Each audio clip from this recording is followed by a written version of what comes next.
ప్రజాప్రభుత్వం, ప్రజల సంక్షేమం, అభివృద్ధి సమపాళ్ళల్లో ఇచ్చే మన ముఖ్యమంత్రి చంద్రబాబు నాయుడు గారని దీని ప్రకారంగా నేను తెలియజేసుకుంటాను. ఈరోజు కోవూరు నియోజకవర్గంలో 50 చెక్కులు ఇంచుమించు 60 లక్షల వరకు ఇవ్వడం జరిగింది.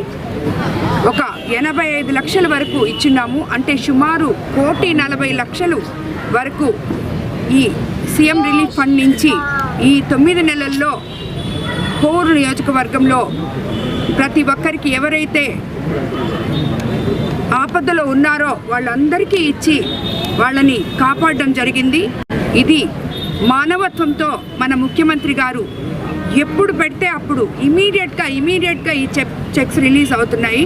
ఒక ఉదాహరణకి మాకు గంగపట్నం నుంచి ఒక ఫ్యామిలీ వచ్చింది ఒక 20 రోజుల క్రితం. వాళ్ళకి కరోనాలో ఒక బాబు చనిపోయాడు. ఆల్రెడీ 2 బాబులు ఉంటే మరో బాబుకి లివర్ ట్రాన్స్ప్లాంటేషన్ చేయాల్సి వచ్చింది. ఆ అబ్బాయికి సుమారు 25 లక్షల దాకా ఖర్చు అవుతుందని చెప్పి డాక్టర్లు చెప్పడం జరిగింది. దానికి ప్రభాకర్ రెడ్డి గారి చేత ఎమర్జెన్సీగా చేయాలి కాబట్టి ఆయన ద్వారా సీఎం రిలీఫ్ ఫండ్ సీఎం గారికి ఇచ్చి ఆయన స్వహస్తాలతో ఇమీడియట్గా 10 లక్షలు ఎల్సీ రిలీజ్ చేయడం జరిగింది. మిగతా అందరూ వేసుకొని అంటే మా ఫౌండేషన్ తరఫున కూడా హెల్ప్ చేశాము. సో మా బాబు అర్జున్ రెడ్డి, ప్రభాకర్ రెడ్డి గారు అందరూ కలిసి ఆ బాబుకి మేము ఈరోజు అపోలో హాస్పిటల్లో హైదరాబాద్లో సర్జరీ చేశాము. ఆ బాబు ఇప్పుడు చాలా హెల్దీగా ఉన్నాడు.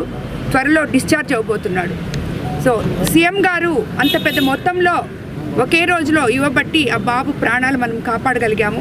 ఇదే మాదిర ఎంతోమందికి ఆయన ప్రాణదానం చేస్తున్నారు, సపోర్ట్ చేస్తున్నారు. కాబట్టి గతంలో ఎప్పుడూ లేని విధంగా 9 నెలల్లో ఒక కోవూరు నియోజకవర్గంలోనే 1,50,00,000 దాకా మనం సీఎం రిలీఫ్ ఫండ్ ఇవ్వడం జరిగింది. అలాగే ఈరోజు వాళ్ళందరికీ అందజేస్తాం. అలాగే ఎంపీ గారు కూడా 10 చెక్కులు సీఎం రిలీఫ్ ఫండ్ ఆయన అన్ని కాన్స్టిట్యున్సీల నుంచి కూడా ఇవ్వడం జరిగింది. అది కూడా ఒక 17 లక్షలు ఈరోజు ఈ కార్యక్రమంలో అందజేశాము. ఇందుకు నిజంగా అందరి తరఫున కోవూరు నియోజకవర్గ ప్రజలందరి తరఫున సీఎం గారికి ధన్యవాదాలు తెలుపుకుంటున్నాను.